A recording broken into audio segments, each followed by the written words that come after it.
사도신경으로 우리의 신앙을 고백하며 12월 3일 금요일 대림절 기도회 시작하겠습니다. 나는 전능하신 아버지 하나님 천지의 창조주를 믿습니다. 나는 그의 유일하신 아들 우리 주 예수 그리스도를 믿습니다.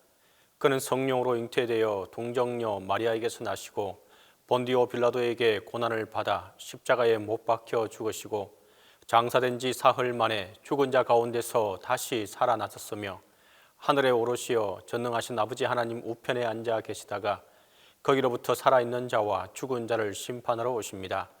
나는 성령을 믿으며 거룩한 공교회와 성도의 교제와 죄를 용서받는 것과 몸의 부활과 영생을 믿습니다.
반석 위에 세운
기도의 시간에 주신 하나님의 말씀은 누가복음 20장 41절에서 21장 4절입니다.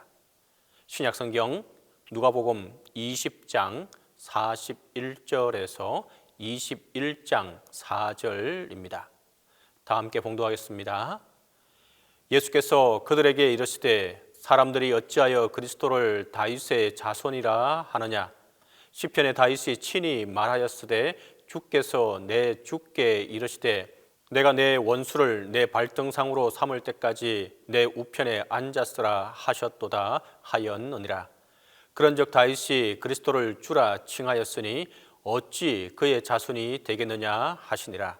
모든 백성이 들을 때에 예수께서 그 제자들에게 이르시되 긴 옷을 입고 다니는 것을 원하며 시장에서 문안받는 것과 회당의 높은 자리와 잔치의 윗자리를 좋아하는 서기관들을 삼가라.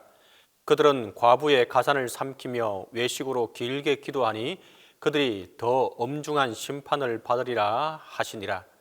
예수께서 눈을 들어 부자들이 헌금함에 헌금 넣는 것을 보시고 또 어떤 가난한 과부가 2렙돈 넣는 것을 보시고 이르시되 내가 참으로 너희에게 말하노니 이 가난한 과부가 다른 모든 사람보다 많이 넣었도다. 저들은 그 풍족한 중에서 헌금을 넣었거니와 이 과부는 그 가난한 중에서 자기가 가지고 있는 생활비 전부를 넣었느니라 하시니라. 예루살렘으로 입성하시는 예수님께서 입성하시자마자 성전에서 유대교 종교 지도자들과 충돌하시게 됩니다.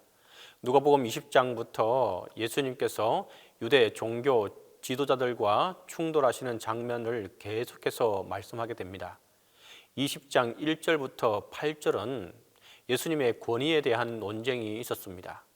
예수님께서 성전에서 백성을 가르치시며 복음을 전하시자 대제사장, 서기관들과 장로들이 당신이 무슨 권위로 이런 일을 하느냐 하며 묻게 됩니다. 이 권위를 누가 당신에게 주었느냐라고 따져 묻습니다. 그리고 19절 이하 22절에 가면 그들은 다시 예수님을 정치적으로 곤란하게 만들 의도로 22절을 보면 우리가 가이사에게 세를 바치는 것이 옳으니까 옳지 아니하니까 라며 로마의 식민지인 상황에서 이렇게도 저렇게도 대답하기 곤란한 세금에 관한 질문으로 예수님을 공격합니다. 그리고 27절 이하 40절까지의 말씀에서는 부활에 관한 질문으로 다시 예수님을 곤란하게 하고자 합니다. 그런데 주님은 이 모든 악의적인 질문들에 대해서 때로는 비유로 그리고 때로는 그들의 질문한 의도가 다 드러나게 만드시는 반대 질문으로 예수님을 곤란하게 하고 예수님을 고소하고 음해하여 죽일 만한 꼬투리를 잡으려는 그들의 의도를 깨트리시며 도리어 그들로 하여금 더 무슨 말도 할 수 없도록 감히 더 물을 수조차 없도록 만들어 버리셨습니다. 그리고 이제 오늘 본문 20장 41절에 오면 주님은 이제 반대로 그들 종교 지도자들을 향해서 질문을 하십니다. 그리고 주님의 이 질문은 비단 종교 지도자들뿐만 아니라 그들 모두를 향한 질문이기도 합니다. 주님은 사람들이 어찌하여 그리스도를 다윗의 자손이라 하느냐라고 물으셨습니다. 유대인들은 그리스도, 다시 말해서 메시아가 다윗의 자손으로 올 것을 믿고 기다렸습니다. 그 이유는 이사야 11장 1절에 이새의 줄기에서 한 싹이 나며 그 뿌리에서 한 가지가 나서 결실할 것이요 라고 증거하고 있기 때문입니다. 또 누가복음에서는 이 말씀이 성취되어 누가복음 1장 69절에 우리를 위하여 구원의 뿔을 그 종 다윗의 집에서 일으키셨으니라고 증거하기도 합니다. 그런데 현재까지도 예수님을 인정하지 않는 유대교 사람들은 그리스도가 다윗의 자손으로 올 것이라고 믿고 있습니다. 그리스도가 다윗의 자손으로 오실 것이라는 인식이 있기에 누가복음 18장에 등장했던 맹인 역시 예수님을 다윗의 자손 예수여라고 불렀던 것입니다. 예수님께서 하신 질문은 종교 지도자들과 또한 그들의 있는 모든 사람들이 가지고 있는 그리스도의 정체성에 관한 것입니다. 다윗의 자손이라는 표현은 군사적이고 정치적인 의미를 내포하고 있는 것입니다.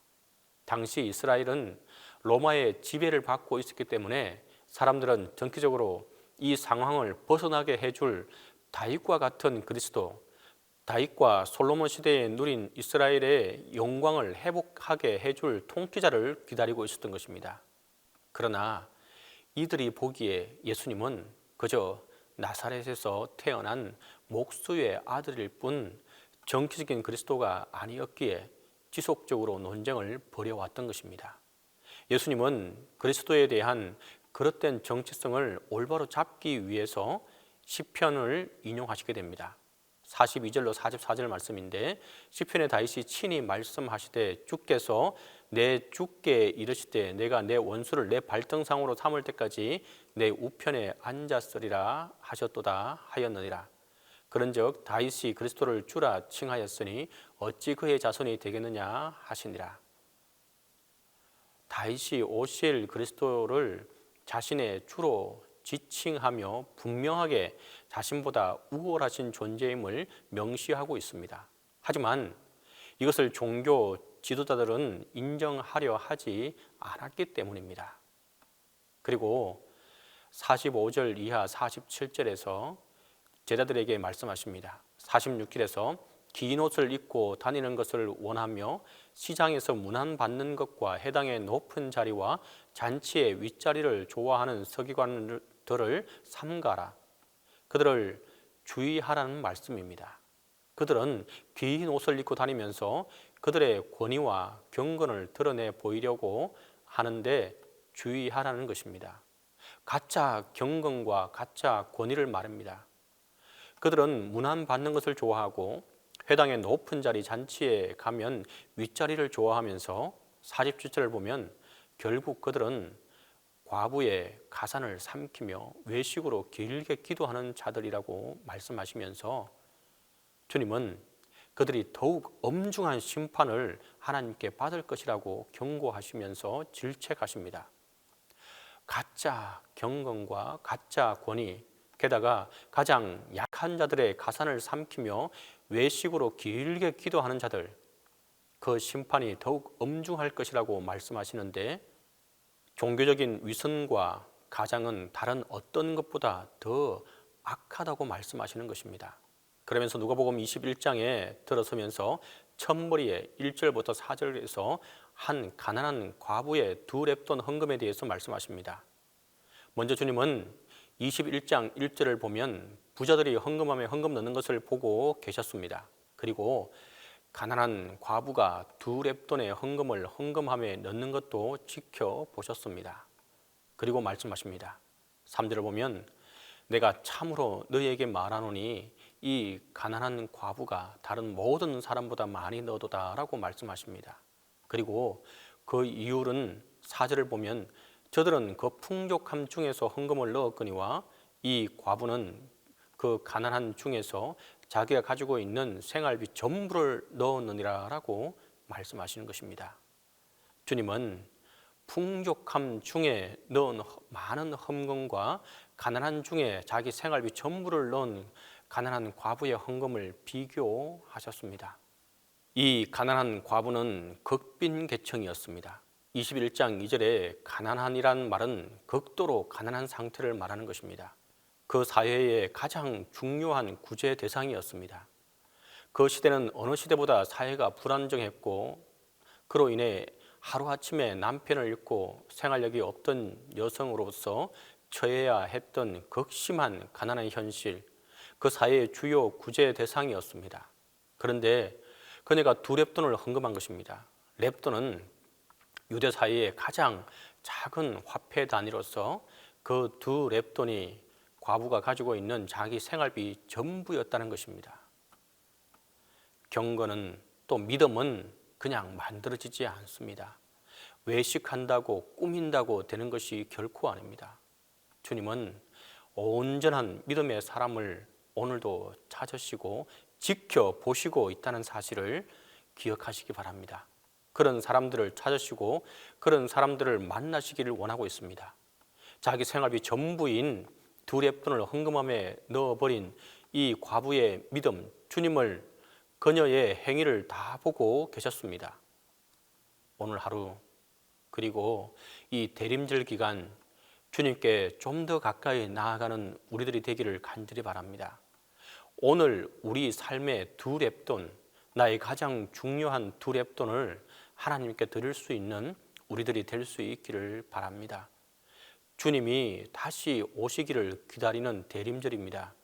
진정으로 우리의 마음을 더욱더 경건에 이르도록 노력하고 다시 오실 주님을 기다리는 순전하고 온전한 믿음을 준비할 수 있는 저와 여러분 될 수 있기를 간절히 바랍니다. 기도하겠습니다. 첫 번째로 기도할 제목은 주님 오시기를 소망하며 기다리는 시간이 기도의 시간이 되게 해달라고 기도하도록 하겠습니다. 두 번째로 코로나의 종식과 고통당하는 이들에게 회복의 은혜가 함께 있도록 기도하겠습니다. 세 번째로 날이 추워집니다. 어려운 이웃들에게 이 겨울이 힘들지 않도록 우리가 함께 기도하며 나아가겠습니다. 이 세 가지 기도 제목을 가지고 기도합니다. 밤이 깊어지고 낮이 짧아진 시간, 작은 초에 불을 밝히고 우리는 주님을 기다립니다. 때가 되면 어김없이 떠오르는 밝고 둥근 해처럼 주님을 기다립니다. 기다림밖에 가진 것이 없는 가난한 이들의 마음에 주님께서 조용히 사랑의 태양으로 떠 주시옵소서. 기다릴 줄 몰라 기쁨을 잃어버렸던 우리의 어리석음을 뉘우치며 이제 기다림의 은혜를 새롭게 고마워하며 나아갑니다. 기다림은 곧 기도의 시작임을 다시 배우게 하여 주옵소서. 마음이 답답한 이들에겐 문이 되어 주시고 목마른 이들에게 구원의 샘이 되시는 주님, 절망하는 이들에게 희망으로, 슬퍼하는 이들에게 기쁨으로 오시옵소서. 앓는 이들에게 치유자로, 갇힌 이들에게 해방자로 오시옵소서. 주님, 우리는 아직 온전히 마음을 비우지 못했으나 경험한 소망의 기다림 끝에 꼭 주님을 뵙게 하여 주옵소서. 우리의 첫 기다림이며 마지막 기다림이신 주님 어서 오시기를 기대하며 기다립니다. 촛불을 켜는 설레임으로 주님을 부르는 우리 마음에 주님을 사랑하는 데서 비롯된 환한 기쁨이 피어오르게 하여 주옵소서. 주님, 코로나 확산이 속히 그치고 일상을 회복하게 하여 주옵소서. 다시 확산되고 있는 코로나19 전염병이 속히 종식되게 하여 주옵소서. 백신 접종률이 높아졌고 만반의 준비를 갖추었다고 하지만 일상 회복 단계를 보내는 동안 계속 확진자가 늘고 있습니다. 국민들의 불안과 위기가 커지고 의료시설의 포화 상태도 심각하다고 합니다. 이 어려운 시기를 잘 넘기고 안전한 일상을 되찾을 수 있도록 도와 주옵소서. 방역당국이 상황을 잘 파악하고 필요한 대책을 민첩하고 지혜롭게 세울 수 있도록 도와주시고 계속 수고하고 있는 의료진들에게 힘을 주시고 병든이들을 속히 치유하여 주셔서 오랜 시간 힘겹게 버티고 있는 모든 국민들, 특히 노약자와 어린이들, 소외된 이들에게 이 시간을 잘 버틸 수 있는 새 힘을 허락하시고 서로가 서로를 지탱하고 세우는 곁이 이웃이 될 수 있도록 도와 주옵소서. 주님, 지난 2년 동안 우리의 신앙이 많이 나태해졌음을 고백합니다. 기도와 말씀 생활에 게을렀고 예배에 대한 간절함이 약해졌습니다. 주님, 나약해진 우리의 신앙을 코로나로 핑계대지 않게 하여 주옵소서. 사도 바울은 로마에서 감옥에서 고난 당하는데 그 중에서도 옥중서신을 집필하며 믿음의 후배들에게 신앙의 기초를 확고히 해 주었던 것을 기억합니다. 우리들도 코로나 상황을 기회로 삼아 주님과 더욱 가까워지고 신앙적 성찰이 더욱 깊어지는 은혜의 시간이 되게 하여 주옵소서. 주님, 이제는 날씨가 점점 추워지고 본격적인 겨울 채비를 해야 할 시간입니다. 경제적으로 어려운 이들에게 다가오는 겨울이 버겁기만 합니다. 앞으로 견뎌내야 할 추위가 걱정스럽습니다. 그들의 겨울을 잘 견뎌낼 수 있도록 주님께서 함께 하시고 우리의 사랑을 서로 나누며 나아갈 수 있도록 도와 주시옵소서. 특별히 필라델피아 사랑 나누기를 통해서 우리가 어려운 교회와 이웃을 위해서 손을 내미기를 원합니다. 하나님, 그 일에 동참하는 모든 이들에게 하나님의 크신 은혜와 사랑으로 함께 하시고 주님께서 기뻐하시는 교회가 되게 하여 주옵소서. 담임 목사님과 함께 해주시고 영육간의 강건함을 주시고 말씀을 들고 서실 때에 하나님께서 성령께서 함께해 주시옵소서. 이제는 주님께서 가르쳐주신 기도로 기도해 마치도록 하겠습니다. 하늘에 계신 우리 아버지, 아버지의 이름을 거룩하게 하시며 아버지의 나라가 오게 하시며 아버지의 뜻이 하늘에서와 같이 땅에서도 이루어지게 하소서. 오늘 우리에게 일용할 양식을 주시고 우리가 우리에게 잘못한 사람을 용서하여 준 것 같이 우리 죄를 용서하여 주시고 우리를 시험에 빠지지 않게 하시고 악에서 구하소서. 나라와 권능과 영광이 영원히 아버지의 것입니다.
주